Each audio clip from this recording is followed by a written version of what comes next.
अथाष्टमोऽध्यायः। अगस्त्य उवाच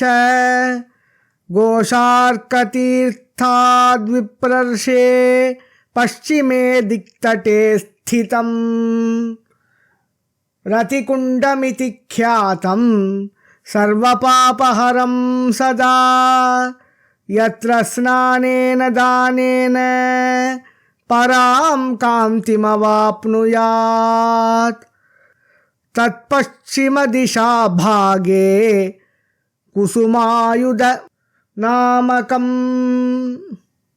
कुण्डं प्रसिद्धमतुलं सर्वकामार्थसिद्धये यत्र स्नानेन दानेन कन्दर्पसदृशाकृतिं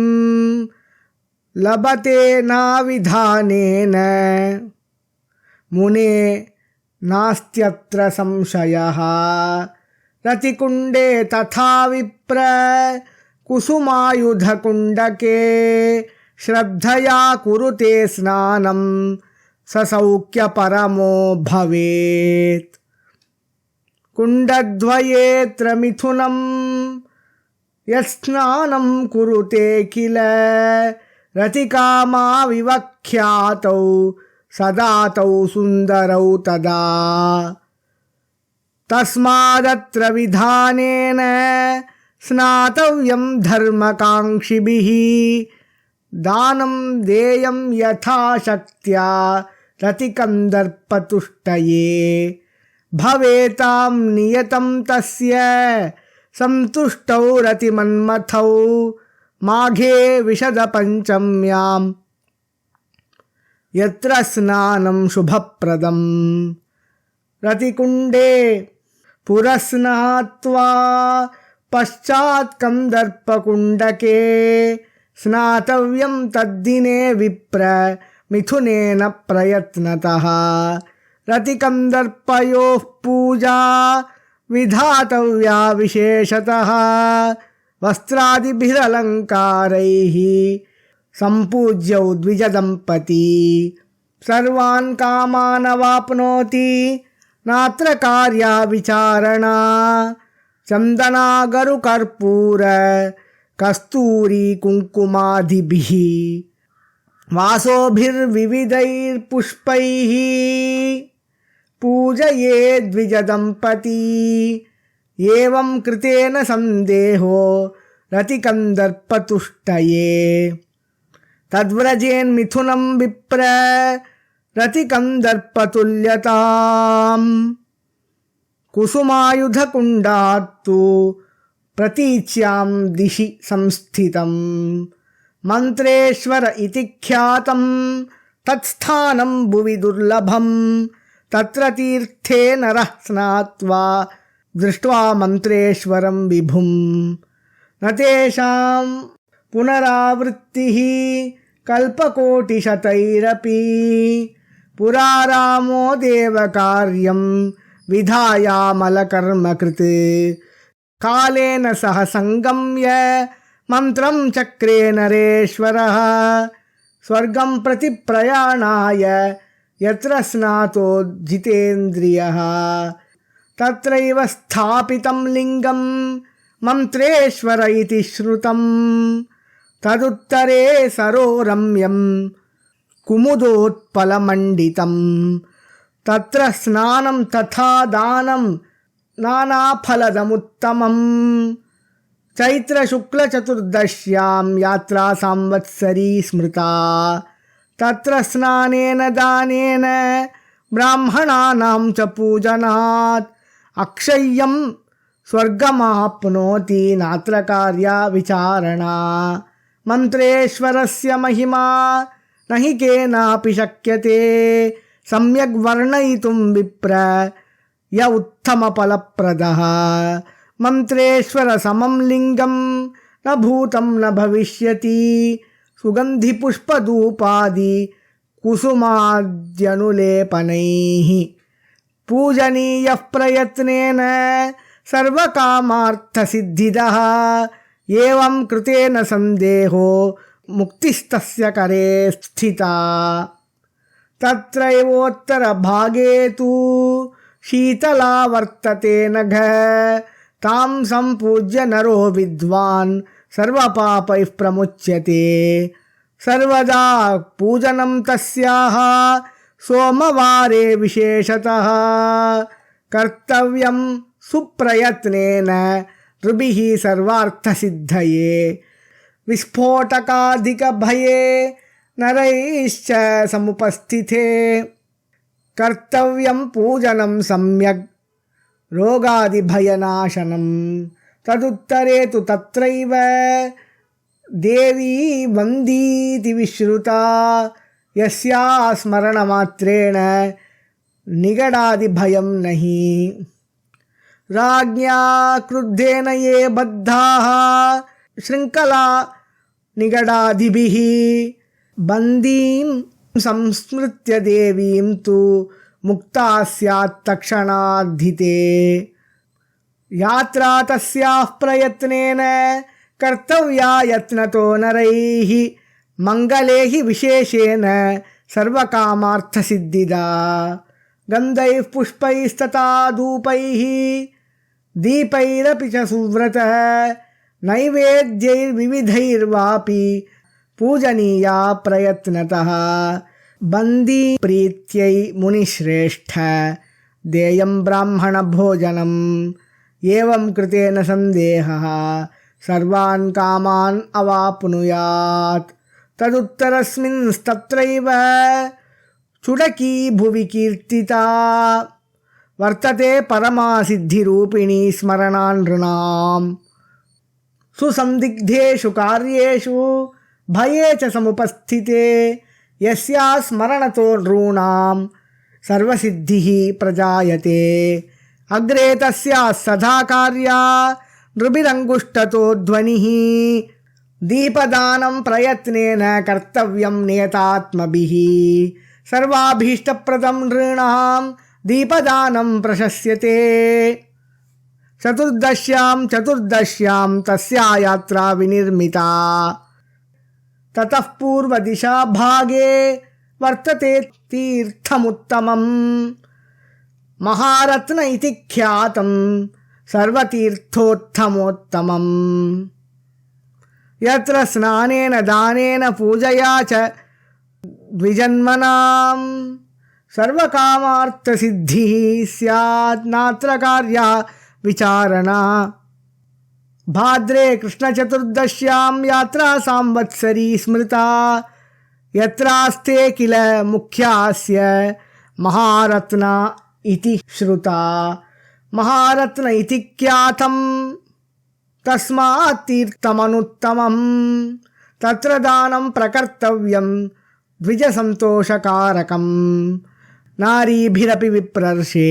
कर्तव्यो जागरोत्सवः वीर्यसौभाग्यसम्पन्न सर्वसौख्याय सर्वदा तत्र स्नानं प्रयत्नेन कर्तव्यं श्रद्धया नरैः ततो नैऋत्यदिग्भागे दुर्भराख्यं सरा शुभं वर्तते सुकृतोदारं महाभरसरस्तथा तत्र स्नानादवाप्नोति सदा स्वर्गपदं नरः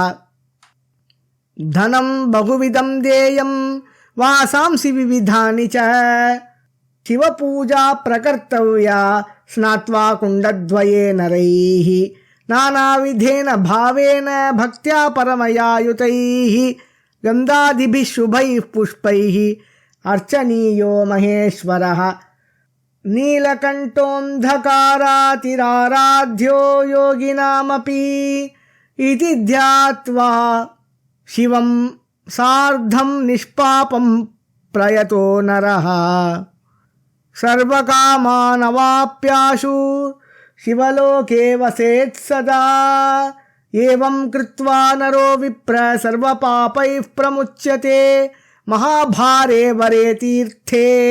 तथा दुर्भरसंज्ञके भाद्रकृष्णचतुर्दश्यां यः कुर्यात् श्रद्धयान्वितः शिवपूजां च विधिवत् द्विजपूजां विशेषतः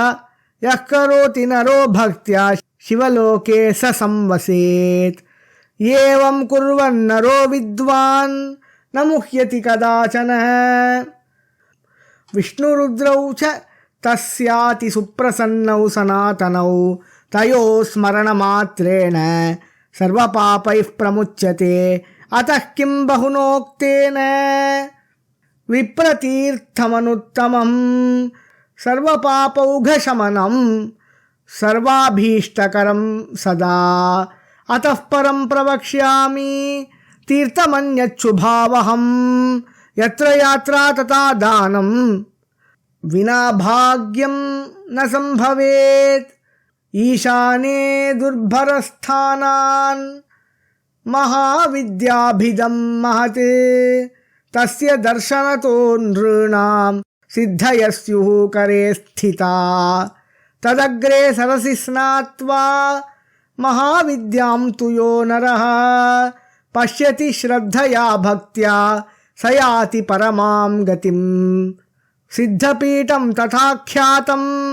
सम्यक् प्रत्ययकारकं तत्र पूजा विधातव्या भक्त्या परमया द्विज। मंत्रं यः श्रद्धया विप्र शैवं शाक्तमतापि वा गाणपत्यं वैष्णवं वा तत्र यः प्रयतो नरः एकाग्रमनसो विद्वन्नाराध्या वर्तयेत् सदा तस्य सिद्धिर्भवेन्नित्यं चमत्कारो भवेद्विज। तस्मादत्र प्रकर्तव्यं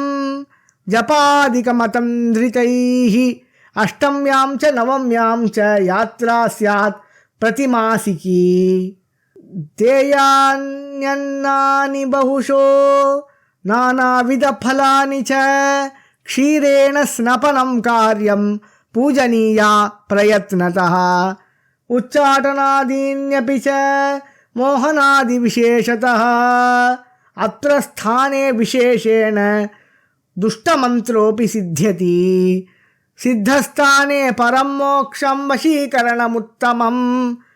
जपो होमस्तथा दानं सर्वमक्षयतां व्रजेत्।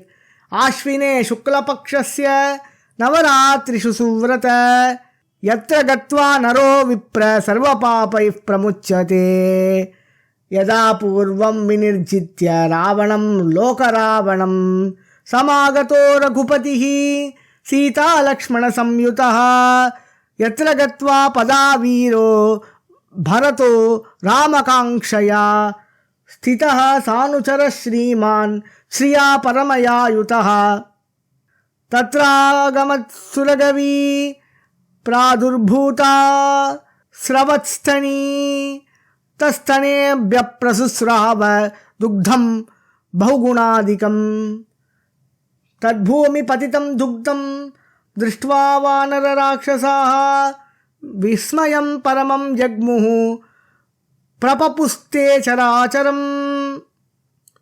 किमेतदिति राजेन्द्र तानुवाच रघूद्वः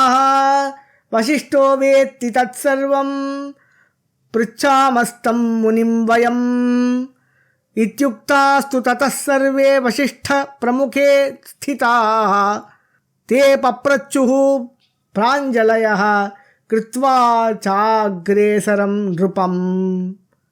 वसिष्ठोऽपि क्षणं ध्यात्वा तमुवाच निराकुलं राघवं प्रति सम्बोध्य सर्वेषामग्रतो मुनिः। वसिष्ठ उवाच शृणु राम महाबाहो कामधेनुरियं शुभा समागता तव स्नेहात् प्रस्रवन्ती स्तनात् पयः। दुग्धमध्ये समुद्भूतो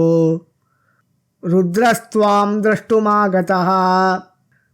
निष्पन्नकार्यं देवानां निर्जितारातिमुत्तमम्। इमं सम्पूजय क्षिप्रम् एतत्कुण्डस्य सन्निधौ शीघ्रं त्वमपि यत्नेन पूजयेमं शिवं शुभम्। दुग्धेश्वरमिति ख्यातं क्षीरकुण्डे पवित्रकम्। अगस्त्य उवाच ततो रघुपतिः श्रीमान् वसिष्ठोक्तविधानतः पूजयामास तल्लिङ्गं दुग्धेश्वरमिति स्मृतं सीतया यत्कृतं यस्मात् तत्कुण्डं क्षीरसङ्गमम् सीताकुण्डमिति ख्यातिं जगामानुपमां ततः सीताकुण्डे नरा स्नात्वा दृष्ट्वा दुग्धेश्वरं प्रभुं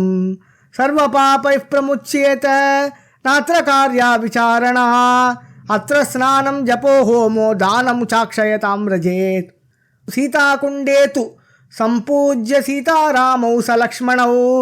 दुग्धेश्वरं च सम्पूज्य सर्वान् कामान् अवाप्नुयात् ज्येष्ठे मासि चतुर्दश्यां यात्रा संवत्सरी स्मृता एवं यो विधिवत् कुर्यात् दया धर्म विशारदः स याति परमं स्थानं यत्र गत्वा न शोचति तत्र पूर्वदिशा भागे सुग्रीवरचितं महत् तीर्थं तपोनिधेस्तत्र वर्तते सन्निधौ शुभम् यत्र स्नात्वा च दत्त्वा च रामं सम्पूज्य यत्नतः तस्मिन्नेव दिने तत्र सर्वान् कामान् अवाप्नुयात् तत्प्रत्यग्निदिशि वै स्थानं हनुमत्कुण्डमित्यपि तस्य पश्चिमतो विप्र विभीषणसरः शुभम् तयोः स्नानेन दानेन रामसम्पूजनेन च सर्वान् कामान् अवाप्नोति तस्मिन्नेव विधानतः इयं सा परमा मेऽध्यायोध्या धर्मनिधि स्मृता इत्युक्तास्तु ततः सर्वे वसिष्ठमुनिमादरात् पप्रच्छुर्विनयात् क्षिप्रं विभीषणपुरःसराः कथयस्व तपोराशे कथामेतां सुदुर्लभाम् अयोध्यायाः परं विप्र माहात्म्यं कथयन्ति यत् तत्सर्वं कथय क्षिप्रं श्रुत्वा माहात्म्यमुत्तमं यथा यात्रां विधास्यामः क्रमेण च विधानतः तदस्मासु कृपां कृत्वा कथयस्व तपोनिधे वसिष्ठ उवाच शृण्वन्तु मुनयः सर्वे अयोध्या महिमाद्भुतं यच्छ्रुत्वा सर्वपापेभ्यो मुच्यते नात्र संशयः इदं गुह्यतरं क्षेत्रम् अयोध्याभिदमुत्तमं सर्वेषामेव भूतानां हेतुर्मोक्षस्य सर्वदा अस्मिन् सिद्धाः सदा देवा वैष्णवं व्रतमास्थिताः नानालिङ्गधरा नित्यं विष्णुलोकाभिकाङ्क्षिणः अभ्यस्यन्ति परं योगं युक्तप्राणा जितेन्द्रियाः नानावृक्षसमाकीर्णे नानाविहगवासिनि कमलोत्पल शोभाढ्ये सरोभिः समलङ्कृते अप्सरोगणसङ्कीर्णे सर्वदा सेविते शुभे रोचते हि सदा वासः क्षेत्रे नित्यं हरेरिह मन्यमाना विष्णुभक्ता विष्णौ सर्वेऽर्पितक्रियाः यथा मोक्षमिहायान्ति नान्यत्र हि तथा क्वचित् अतः श्रेष्ठतमं क्षेत्रं यस्माच्च वसतिर्हरेः महाक्षेत्रमिदं यस्मात् अयोध्याभिदमुत्तमं नैमिषे च कुरुक्षेत्रे गंगाद्वारे च पुष्करे स्नानात् संसेवनाद्वापि न मोक्ष प्राप्यते तथा इह संप्राप्यते यद्वत् तत एव विशिष्यते प्रयागे वा भवेन्मोक्षः इह वा हरिसंश्रयात् सर्वस्मादपि तीर्थाग्र्यात् इदमेव महत्स्मृतम् अव्यक्तलिङ्गैर्मुनिभिः सर्वैः सिद्धैर्महर्षिभिः इह संप्राप्यते मोक्षो दुर्लभोऽन्यत्र यो मतः तेभ्यः प्रयच्छति हरिः योगमैश्वर्यमुत्तमम् आत्मनश्चैव सायुज्यम् ईप्सितं स्थानमुत्तमं ब्रह्मादेवर्षिभिः सार्धम् श्रीश्च वायुर्दिवाकरः देवराजस्तथा शक्रो ये चान्येऽपि दिवौकसः उपासते महात्मानः सर्वत्र हरिमादरात् अन्येऽपि योगिनः सिद्धा क्षेत्ररूपा महाव्रताः अनन्यमनसो भूत्वा सर्वदोपासते हरिम् विषयासक्तचित्तोऽपि त्यक्तधर्मरतिर्नरः इह क्षेत्रे मृतस्सोऽपि संसारी न पुनर्भवेत् ये पुनर्निगमाधीनाः सत्रस्था विजितेन्द्रियाः प्रतिनश्च निरारम्भाः सर्वे ते हरिभाविताः देहभङ्गं समापद्य धीमन्तः संगवर्जिताः गतास्ते च पुरं मोक्षं प्रसादात् सर्वदा हरेः जन्मान्तरसहस्रेषु युञ्जन् योगी न चाप्नुयात् तमिहैव परं मोक्षं मरणादपि गच्छति एतत् संक्षेपतो वच्मि क्षेत्रस्य महिमाद्भुतम् एतदेव परं स्थानम् एतदेव परं पदम् एतादृङ्नाफरं स्थानं पुनरन्यत्र दृश्यते अत्र गत्वा प्रयत्नेन यात्रा पुण्याभिकाङ्क्षिभिः कर्तव्या विधिवद्धीराः क्रमेण श्रद्धयान्वितैः प्रथमे हनि कर्तव्य उपवासो यतात्मभिः नियमेन ततः स्नानं दानं चैव स्वशक्तितः उपावृत्तस्तु पापेभ्यो यस्य वासो गुणैः सह उपवासः स विज्ञेयः सर्वभोगविवर्जितः उपवासं विधायासौ चक्रतीर्थे नरः कृती उपवासदिने स्नायात् दद्याच्चैव स्वशक्तितः विप्रं सम्पूज्य विधिवत् पश्येद् विष्णुहरिं विभुं स्वर्गद्वारे नरः स्नात्वा विष्णुं सम्पूज्य यत्नतः क्षौरं च कारयेत् तत्र प्रति धर्माभिधे ततः पापमोचनके स्नानं ऋणमोचनके ततः स्नात्वा सहस्रधारायां शेषं सम्पूज्य यत्नतः दृष्ट्वा चन्द्रहरिं देवं ततो धर्महरिं विभुं ततश्चक्रहरिं दृष्ट्वा दध्याच्चैव स्वशक्तितः ब्रह्मकुण्डे नरः स्नात्वा सर्वकामार्थसिद्धये महाविद्यासमीपे तु रात्रौ जागरणं चरेत् ततः प्रभाते विमले पुनरुत्थाय सद्व्रती स्वर्गद्वारे प्रयत्नेन विधिवत् स्नानमाचरेत् श्राद्धं च विधिवत् कृत्वा दत्वा चैव स्वशक्तितः विष्णुं सम्पूज्य विधिवत् विप्रानपि पुनः पुनः दम्पती च प्रयत्नेन पूज्यौ वस्त्रादिभिस्तथा श्रद्धया परया युक्तैर्दातव्या भूरि दक्षिणा विप्रान् सम्पूज्य विधिवत् भुञ्जीत प्रयतो नरः अन्येऽध्युरपि चोत्थाय श्रद्धया परया युतः रुक्मिणी प्रभृतीन्यत्र पश्येत् तीर्थानि चक्रमात् तत्र तत्र नरः स्नात्वा दत्वा चैव स्वशक्तितः विष्णुं सम्पूज्य यत्नेन मनोवाक्काय निर्मलः यात्रां समापयेत् सम्यक् नियतात्मा शुचिव्रतः यत्र क्वापि मृतो धीरः परं मोक्षमवाप्नुयात् अगस्त्य उवाच वसिष्ठोक्तमिति श्रुत्वा कृत्वा चैव यथाविधि विभीषणपुरोगास्ते बभूवुर्निर्मलास्तदा इति बहुलविधानैस्तीर्थयात्रां विधाय प्रचुरसुकृतपूर्णाः ते च सुग्रीवमुख्याः गतमलिनसुदेहाः स्वर्गचर्याः प्रयत्नात् उपगुणितगुणौघाः ते बभूवुः समस्ताः इति श्रीस्कान्दे महापुराणे एकाशीतिसाहस्र्यां संहितायां द्वितीये वैष्णवखण्डे अयोध्यामाहात्म्ये महारत्नतीर्थ दुर्भर महाभर तीर्थ महाविद्यातीर्थ सिद्धपीठ क्षीरेश्वर सीताकुंड सुग्रीवतीर्थ हनुमत्कुंड विभीषण सरः तीर्थ